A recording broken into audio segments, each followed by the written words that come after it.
الحمد لله رب العالمين. أشهد أن لا إله إلا الله وحده لا شريك له، وأشهد أن سيدنا ومولانا محمدا عبده ورسوله.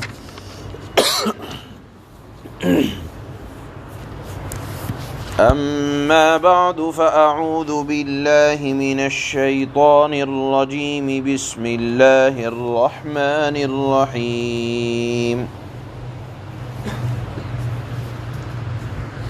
أهم يقسمون رحمة ربك نحن قسمنا بينهم معيشتهم في الحياة الدنيا ورفعنا بعضهم فوق بعض درجات ليتخذ بعضهم بعضا سخريا ورحمة ربك خير مما يجمعون. ولولا أن يكون الناس أمة واحدة لجعلنا لمن يكفر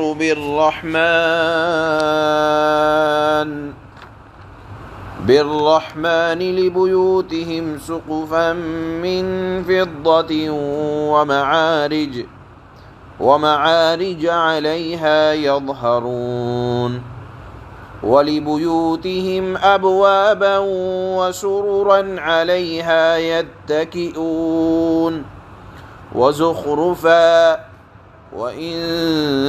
كل ذلك لما متاع الحياة الدنيا والآخرة عند ربك للمتقين. صدق الله مولانا العلي العظيم. اللہ پاک نے ان آیات میں ایک شبہ کا جواب دیا ہے، اور شبہ اسلام مخالف طاقتوں کو پہلے بھی تھا اور آج بھی ہے۔ اللہ کے نبی صلی اللہ علیہ وسلم کے زمانے میں جب یہ قرآن نازل ہو رہا تھا تو قرآن کی سچائی کو دیکھ کر، قرآن کی کشش کو دیکھ کر، قرآن کی تاثیر کو دیکھ کر کہنے والے کہا کرتے تھے کہ یہ تو جادو ہے، اور رسول اللہ صلی اللہ علیہ وسلم نے جب قرآن کی تعلیم کو عام کیا تو کفار مکہ کہا کرتے تھے کہ اللہ نے نبوت کے لیے مکہ کے کسی مالدار، کسی سردار، طائف کے رہنے والے کسی امیر، کسی دولت مند، کسی ریاست کے ذمہ دار کو اللہ نے پیغمبر کیوں نہیں بنا دیا؟ ایک غریب آدمی کو اور ہم جیسے آدمی کو اللہ نے نبی اور پیغمبر کیوں بنا دیا؟ گویا کہ ان کو اعتراض تھا اس بات پر کہ غریب آدمی وہ نبی نہیں ہو سکتا۔ اگر اللہ کو بنانا تھا یا تو مکہ کا کوئی سردار بناتے یا طائف کا کوئی امیر، ریاست والا، مالدار آدمی کو نبی بنایا جاتا۔ آج کی آیات میں اسی شبہ کا جواب دیا گیا۔ پہلی آیت میں اللہ پاک نے فرمایا کہ اللہ کی رحمت ان کے قبضہ قدرت میں ہے، جو یہ بات کہہ رہے ہیں کہ اللہ کس کو نبی بنائے اور کس کو نہ بنائے۔ کیا اللہ نے رسالت کو ان کے ہاتھ میں دے دیا ہے کہ وہ انتخاب پر بحث کر رہے ہیں کہ نبی کو محمد صلی اللہ علیہ وسلم کو نبی کیوں بنا دیا؟ ان کو یہ اعتراض کا حق کہاں سے ملا؟ اللہ کی مرضی، اور اللہ جس پر اپنی عنایت، اپنی رحمت چاہتا ہے اس پر اللہ اپنی رحمت اور نعمتوں کی بارش کر دیا کرتا ہے۔ اور نبوت جو اللہ کا سب سے بڑا عطیہ اور اللہ کی انتہائی خاص الخاص رحمت اور عنایت ہے،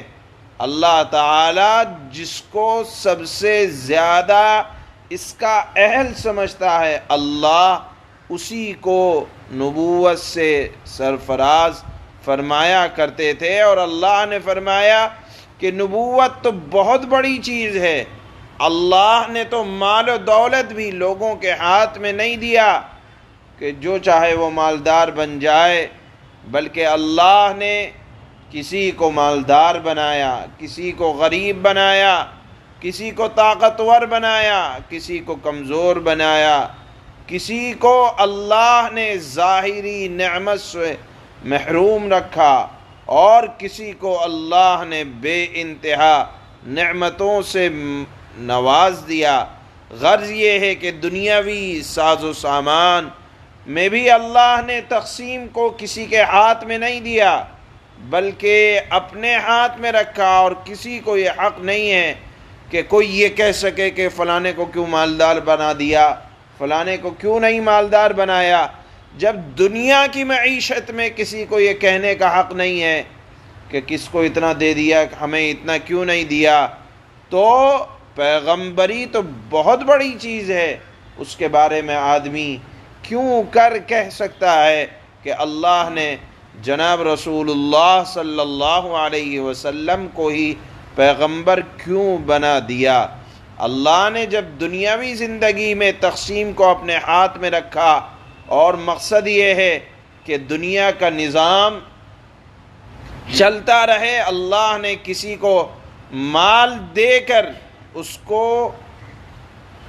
آزمائش کے طور پر مال دیا، اور کسی کو اللہ نے کام لینے والا بنایا، اور کسی کو اللہ نے مزدور یعنی کام کرنے والا بنایا ہے، تاکہ دنیا کا نظام عمدہ سے عمدہ چلتا رہے۔ یہ اللہ کی حکمت اور مصلحت پر موقوف ہے، کسی کی خواہش پر نہیں ہے، بلکہ اللہ کی عطا پر یہ تمام چیزیں، اللہ کی نعمتیں ملا کرتی ہیں۔ اس کے بعد اللہ نے فرمایا کہ یہ بات جان لو، اللہ کے نزدیک مال و دولت کی کوئی وقعت حیثیت نہیں ہے، اور نہ مال و دولت کا دیا جانا یہ کوئی اللہ کے قرب کی بات ہے کہ اگر فلانے آدمی کو اللہ نے اتنا دے دیا تو وہ کوئی اللہ کا قریب بھی ہو جائے۔ ایسا ضروری نہیں ہے کہ مال کا مل جانا یہ کوئی قرب الہی کی علامت نہیں ہے کہ اللہ نے فلانے کو اتنا مالدار بنا دیا تو وہ اللہ کا مقرب بھی ہو گیا، یا دنیا میں اگر مالدار آدمی ہو تو وہ اللہ کا مقرب بھی ہو۔ ایسا کوئی ضروری نہیں ہے، اللہ کے نزدیک تو مال کی اتنی بھی حیثیت نہیں ہے۔ اللہ نے آج کی آیت میں ارشاد فرمایا کہ دیکھو اللہ قادر تھا اس بات پر کہ کافروں کے گھروں کی چوکھٹوں کو اور ان کی چھتوں کو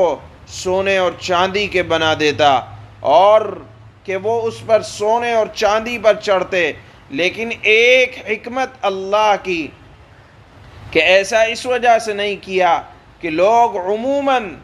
ظاہر کو اختیار کرنے لگتے اور دیکھتے کہ یہ مال و دولت ان کو کفر کی وجہ سے مل رہا ہے تو لوگ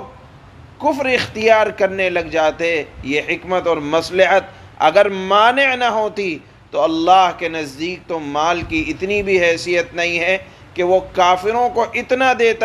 دیتا کہ ان کی چھتیں، اللہ نے آج کی آیت کے ظاہر سے میں بیان کیا کہ میں ان کی چھتوں کو چاندی کی بنا دیتا، لیکن ایک حکمت اور مصلحت غالب رہی۔ معلوم یہ ہوا کہ یہ مال و دولت کوئی اللہ کے قرب کا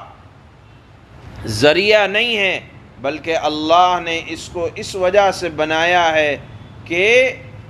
اس کے ذریعے سے بھی اللہ پاک امتحان لیا کرتے ہیں، اور یہ مال و دولت کافروں کے لیے ایک وبال جان بن جائے گا، حساب و کتاب دینا آسان نہ ہوگا۔ یہاں اللہ نے اس بات کو بھی بیان فرمایا ہے کہ مومن تو دنیا کے اندر زندگی گزارنے کے لیے نہیں، بلکہ اپنے آپ کو خدا کا مقرب بنانے کے لیے آتا ہے، کہ بس اس زندگی کے اندر